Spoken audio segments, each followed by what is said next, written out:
Okay, so we defined the covariance in the previous video. So in this video, I'm going to give you a numerical example with a much more simpler data. So idea is same as before, but I simplify the numbers. I'll simply consider a data with 3 observations. So actually we need to have at least 3 observations to calculate the covariance because uh, we are handling 2 variables, and then we need to have at least 3 observations to think about their relationship, right? So let's see how we do. So Canada, USA, and Mexico are in our data observation, and the temperature of these countries. And simply, I simplify the numbers. Like Canada is -5, USA is like 10 degrees Celsius, by the way. 10 degrees Celsius. Mexico is warmer, 25 degrees Celsius. So 3 countries have different temperatures, and their GDP per capita in dollar is like Canada has $35,000, USA has $40,000, and Mexico has $15,000. Of course, those numbers are different from the reality, but for simplification, for simplicity, I changed the numbers. I made up numbers. And then, what is the best is when the temperature increases, if the GDP per capita increase all the time, then the direction will be pretty clear. But it's unclear here because when the temperature increases from Canada to USA, then the GDP per capita increased by 5,000. But in the next step, it changes from the US to Mexico, so temperature increased again, but then GDP per capita dropped, right? So it's not like a monotone. So if it's like, it's not always the same trend.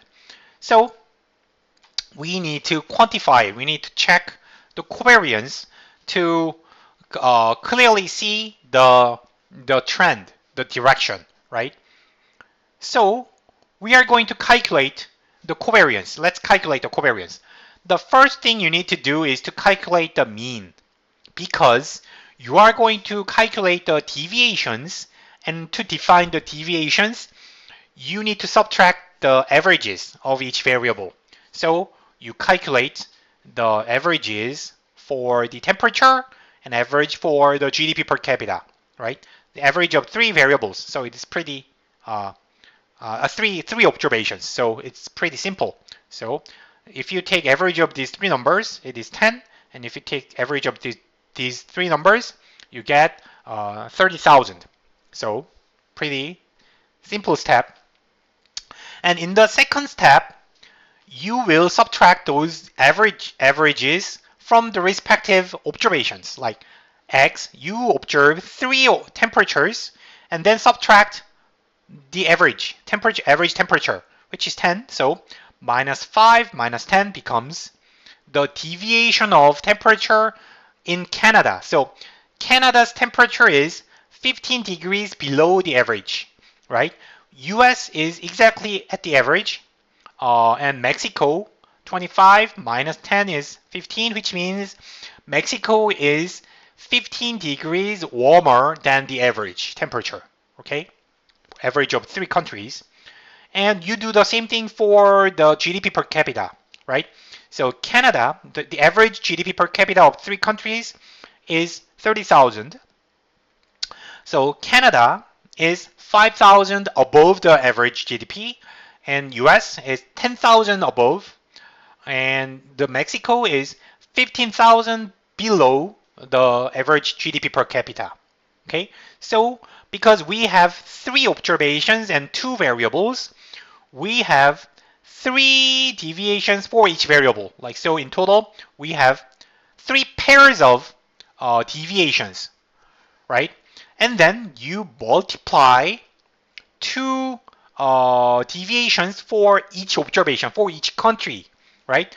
For Canada, the multiplication is -15 times 5,000, which is -75,000. For the US, the deviation in x is 0, so multiplication will be 0. And for Mexico, 15 times minus 15,000, which is minus 225,000, right? Now, so you calculated the cross product of deviations, and then you are going to calculate this, the average of those three numbers, right? So first you sum those three numbers to obtain minus 300,000. That is the sum of cross products of the deviations. And you divide it by the sample size minus 1, because we are going to use the sample covariance formula because it is unbiased. So you divide the sum by 3 minus 1, which is 2. So the covariance is minus 150,000. That is the covariance. And what you can see from here is it is negative. So the overall trend is negative. The relationship is negative. So when you draw a trend line, it should go down like this, right? This is the trend line. And among these three countries, you can conclude that colder countries are richer, right?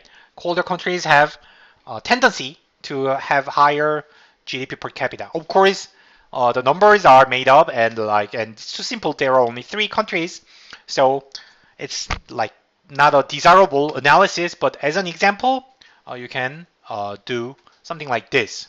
Okay.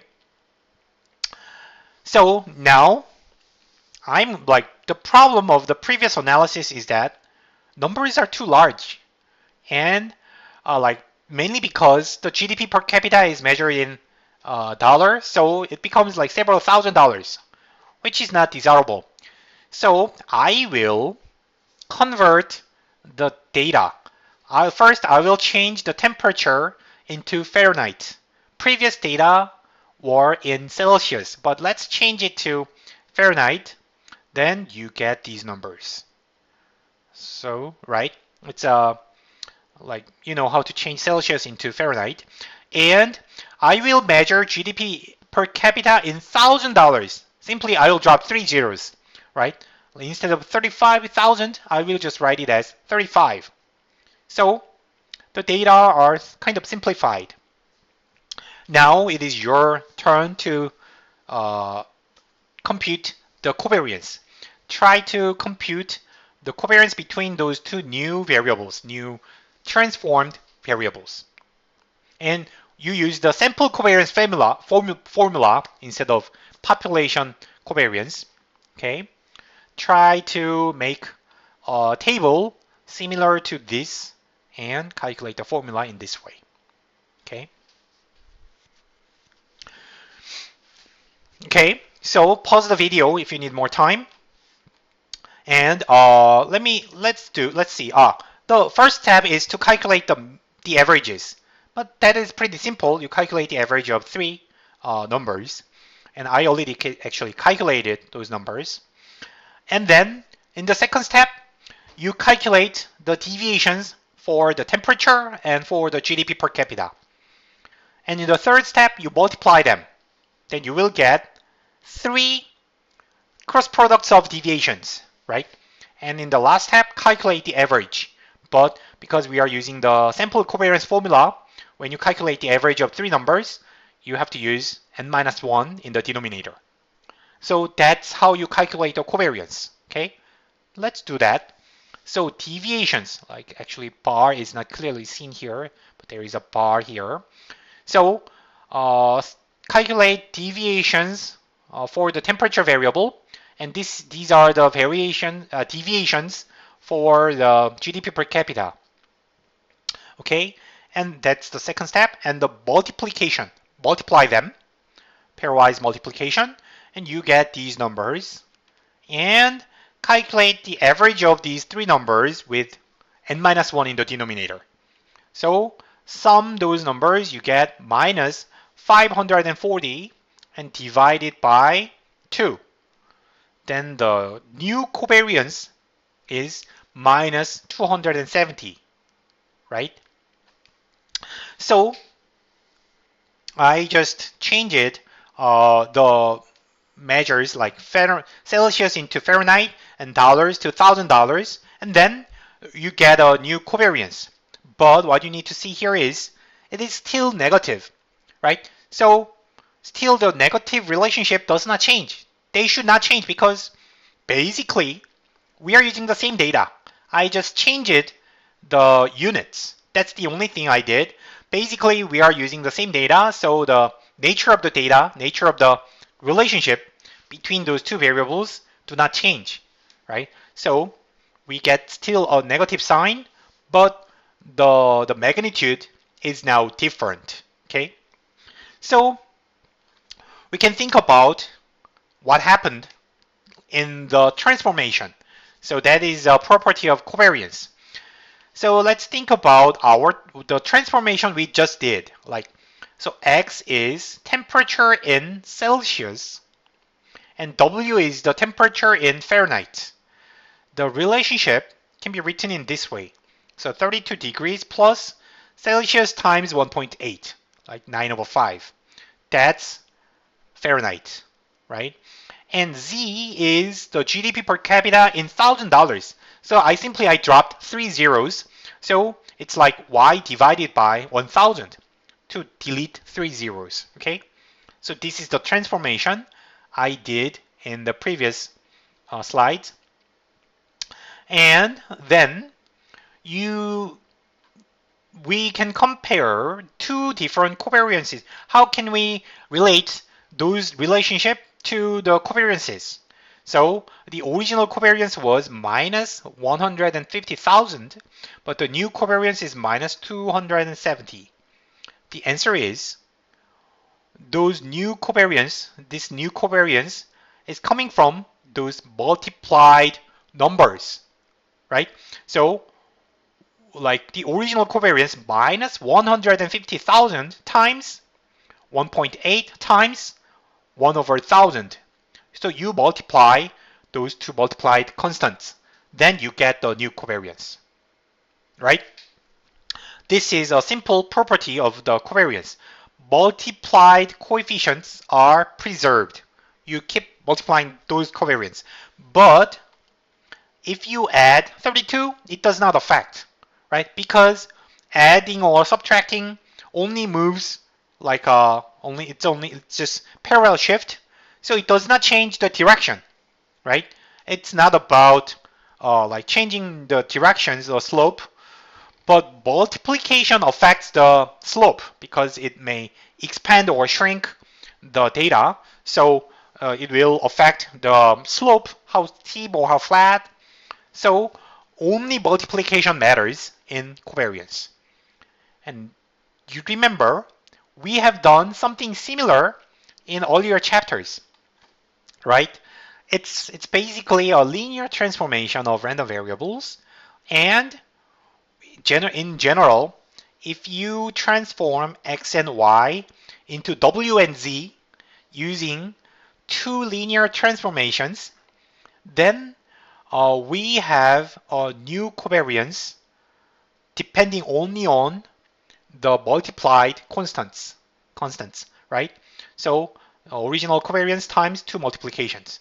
But plus b plus d does not change the covariance at all.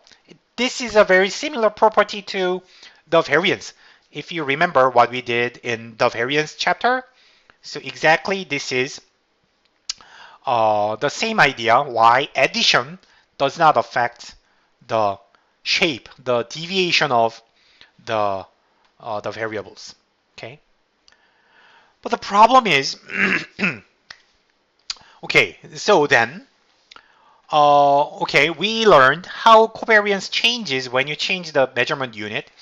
But the problem is, this is not actually desirable, right? We are only interested in the relationship. But when you change, even if you change the units, it does not change the relationship. Basically, like we are handling the same variables, right?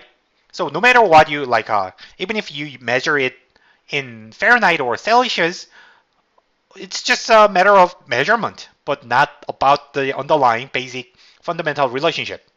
Okay, so we have to say that covariance captures the direction, but the magnitude of the covariance doesn't mean anything about the relationship, because if you change the units, the relationship does not change, but the covariance changes. So covariance cannot measure the underlying like the magnitude of the covariance does not mean anything. It's only depending on the units.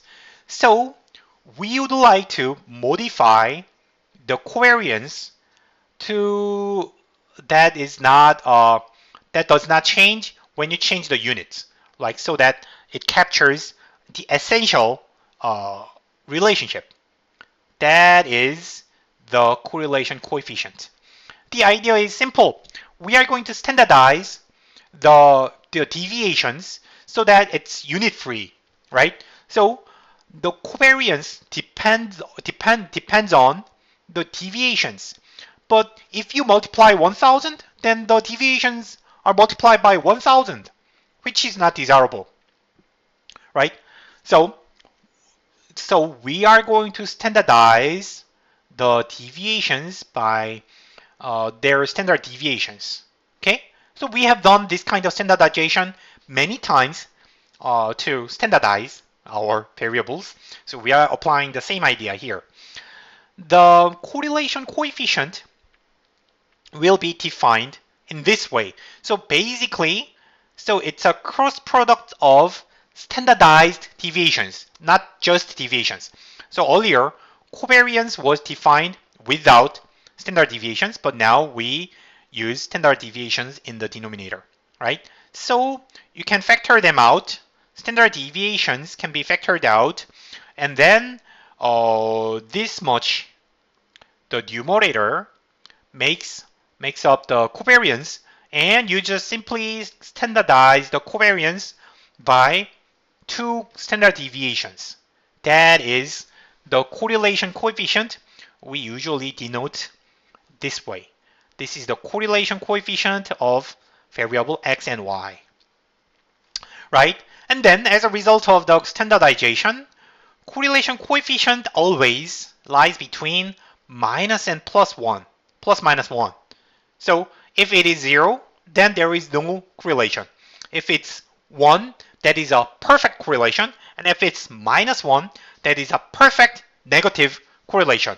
So it is a standardized version of the covariance, which can capture the strength too, right? It's unit free, right? So no matter you use like Fahrenheit or Celsius or how you standardize like dollars or $1,000, the correlation coefficient does not change because the underlying, the essential relationship does not change even if you change the units. Okay, so correlation coefficient captures the strength as well as the direction of the relationship. That's pretty important thing. Like for example, when you compare these two scatter plots, the left side is has correlation 0.5, but the right hand side has a correlation of 0.9. So this is a stronger relationship. So correlation coefficient captures the strength, right? So close to 1 or minus 1 is implies a stronger relationship, which means the trend line, the observations are closer to the trend line, right? And this is an example. These are the examples of perfect relationship. So if the correlation is positive 1, then you will see a just straight line in the scatter plot. So all the observations are aligned on a perfect straight line. But if the relationship is, the correlation coefficient is negative 1, then all the observations are aligned in a perfect line, straight line, but the slope is negative, right? So these are plus minus 1 correlation, okay? And still, like we we have to be careful that I only consider linear relationship. So even if correlation is 0, when correlation is 0, you can think about just flat scatter plot or like a vertical scatter plot, or just simply just purely random, perfectly random scatter plot, or in an extreme case, there is a very strong relationship, but it is not linear. So you may have a zero correlation coefficient. So you should be careful, right? So you have to check the scatter plot first, and then just correlation coefficient is a means of quantifying that, right? You have to go do both, okay? Okay, then back to our numerical example. How can we calculate the correlation coefficient? It's pretty simple. Like if you can calculate the covariance, correlation coefficient is just a matter of standardization. So we already calculated the covariance, which is from the original data, temperature in Celsius and in pure dollars. So the covariance was minus 150,000. And then you just need to standardize this covariance by the standard deviations. So you only need to calculate the standard deviations of the variables, right? So x has a standard deviation of 15 and y has this number. So if you divide the covariance by those two numbers, right, 15 and like 13,000, you will get minus 0.7559. So the correlation coefficient now is kind of shrank, squeezed into plus minus 1. And you get still you get the same sign, negative sign, does not change, but its strength is minus, strength is 0.75, which is quite strong, right? That's how we change covariance into correlation coefficient, okay? And then you try this. Now we are using the transformed data in Fahrenheit and in $1,000. So you can try it by yourself and see what correlation coefficient between W and Z.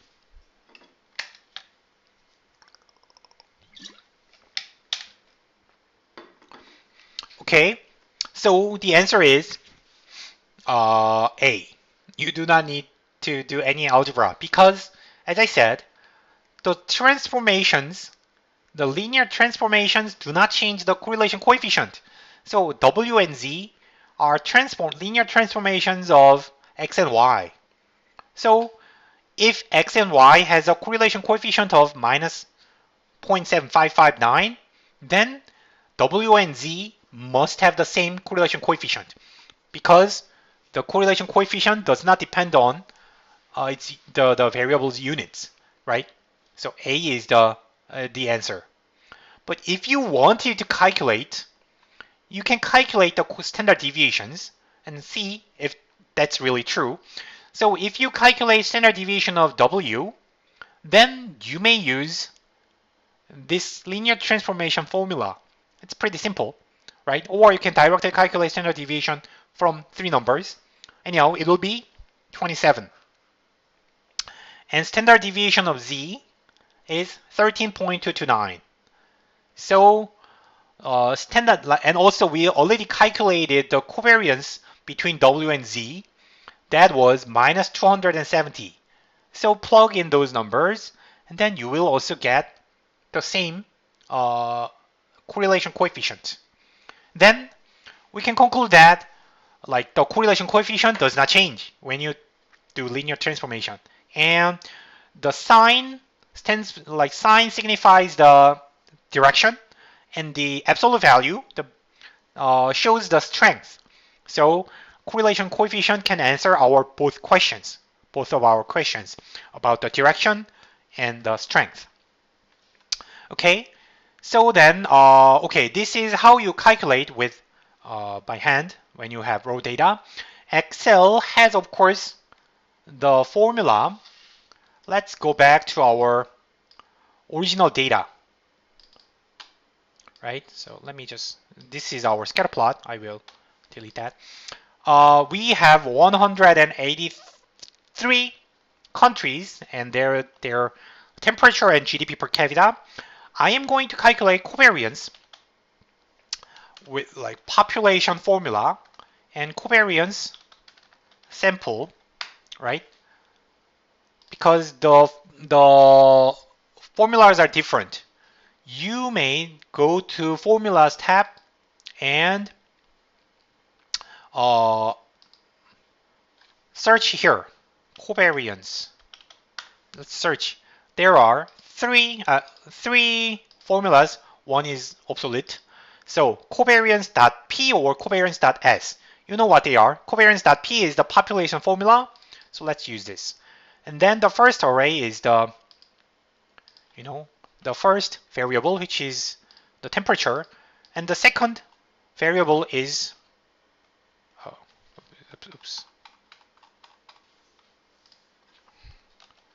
is the GDP per capita. And if you click yes, you get the covariance is minus 65,000, nearly 66,000. Right, that is the population covariance. Or you may use sample covariance formula. Let's see what it is. The first array and comma and the second array. Sample covariance formula yields a slightly different number, but they're basically similar. They should be similar, right? It depends on whether you use n-1 or n in the denominator. And to see like the correlation coefficient then has only one formula, like correlation. If you search correlation, then the other are more advanced ones. You are going to use Correl, C-O-R-R-E-L formula, and the syntax is the same. Choose those variables.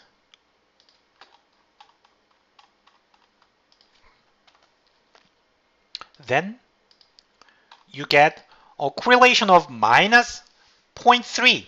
So the relationship is negative and the strength is 0.3.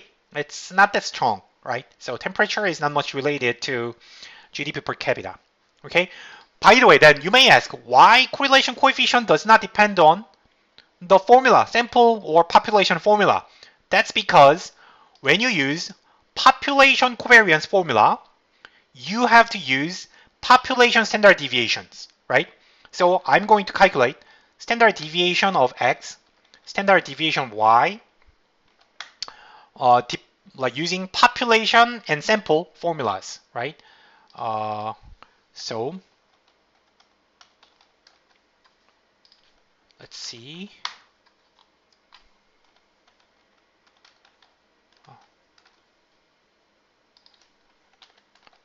So if you calculate standard deviation using population and sample formulas, you get different values. Oh, by the way, let me increase the font size so that you can see it better.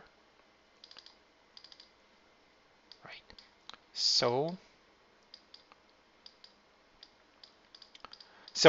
this is the standard deviation of temperature. This is the standard deviation of GDP per capita. And now I am going to calculate correlation by standardizing the covariance directly. I will calculate covariance divided by these two standard deviations. Then you get correlation coefficient minus 0.3103, which is the same value if you use population covariance, population standard deviations. But if you use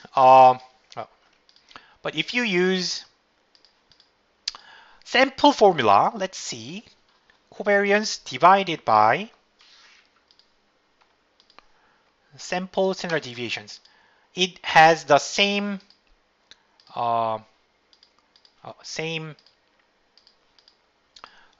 correlation coefficient. So correlation coefficient does not depend on the sample or population formulas because the denominators will be canceled out. Denominators for the covariance and the standard deviations will be canceled out. So in the end, it does not change. So that's another minor point you can remember. So you don't need to worry about which formula you are going to use when you calculate the correlation coefficient.